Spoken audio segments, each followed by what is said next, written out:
I received a few questions about the specific build I used to solo the Phalanx Echo, which is the first dungeon boss in the new Destiny 2 Prophecy dungeon. So I'm going to run through that quickly here. I'm going to focus on the armor. The loadout for damage really is Mountaintop Recluse and Fallen Guillotine, as this is a sword-focused build. I have taken spec on all three of those. So I'm not going to worry too much about the weapons. Just I'll say that the Fallen Guillotine is the version you get from reaching level 30 in the Season Pass, so it's a fixed roll. Let's focus on the armor and the subclass that I used, and we'll start with the armor. Wormhusk Crown, invaluable here because of the health and shield boost that you get from dodging. It basically let me stay alive throughout the encounter in the run-up to DPS.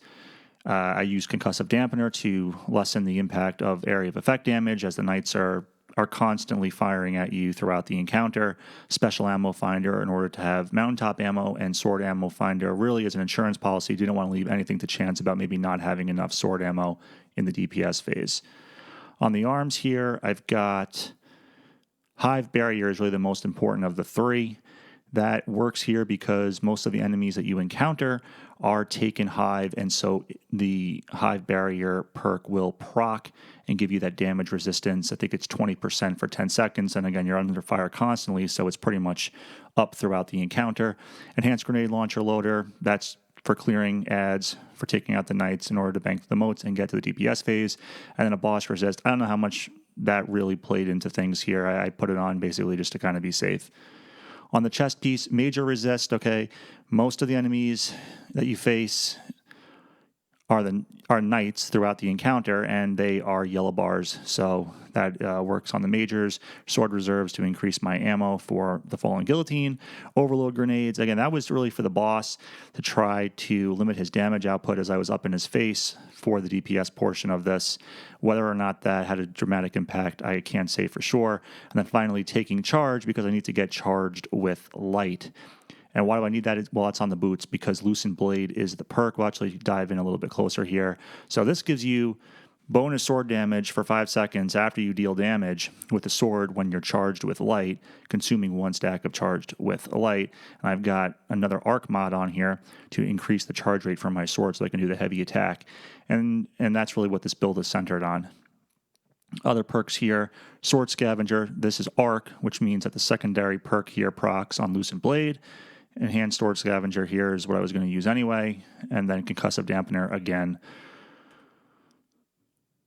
Lastly, the Cloak here, more Major Resist. Oppressive Darkness, okay, we'll dive in here. Oppressive Darkness, causing damage with a Void Grenade adds a weakened effect to combatants.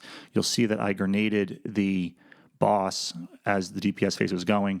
That was to further weaken him and do more damage. Okay, the rest of this, Invigoration, this was just kind of a bonus that I had available to use. And then Hive Invigoration, defeating a challenging Hive enemy refreshes class ability. What that meant was every time I defeated a knight, my dodge was up, which means I could heal myself. Back up here to Wormhusk. All right, for the class, this is what I used, Bottom Tree. Why did I use Bottom Tree? 2 reasons. One, well, maybe actually more than one. More than 2. Grenade effect lasts twice as long. Okay, so that was when I was using Oppressive Darkness on the boss. I could throw that grenade. It was going to last longer. Vanish and Smoke. This basically, combined with Wormhusk, meant that I could go invisible pretty much whenever I needed to, wherever I wanted. And then we have got Mobius Quiver here, which is important because Shadow Shot deals massive damage against tethered enemies. So once I got the boss tethered, I was able to do significant damage to him, and that was helpful for my DPS output. And that's it. So I hope you found this video helpful. Hopefully it helps you. I will say that I got the clear at 1060, as you see up here. I tried before that, 1055, 1056, couldn't quite get there. I don't know how much of a difference it made mathematically. You could figure out those numbers. I haven't actually done that, but that's basically the build. So good luck. Hope you enjoyed it, and I'll see you next time. I'm out.